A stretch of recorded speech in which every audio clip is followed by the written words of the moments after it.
26. februára sa ráno od 7:30 v miestnom kultúrnom dome konalo dobrovoľné darovanie krvi, ktoré usporiadala miestna organizácia Slovenského Červeného kríža a na ktorom sa zo 16 darcov zúčastnilo 5 žien. Február 26-án reggel 7 óra 30 perctől a Szlovák Vöröskereszt helyi szervezete véradást szervezett a helyi kultúrházban, amelyen 16 résztvevő vett részt, közülük 5 nő.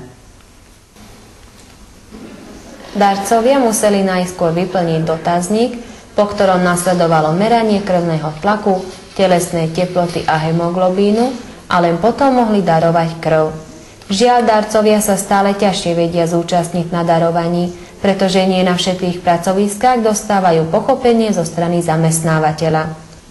A véradóknak először egy kérdőívet kellett kitölteni, majd vérnyomás, testhőmérséklet és hemoglobin mérés következett, és csak ezután adhattak vért.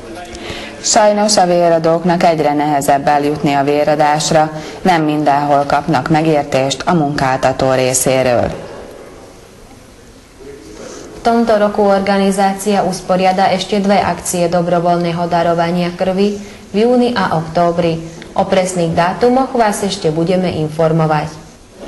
Az idén még 2 véradást szervez a szervezet, júniusban és októberben, a pontos időpontot majd tudatjuk nézőinkkel.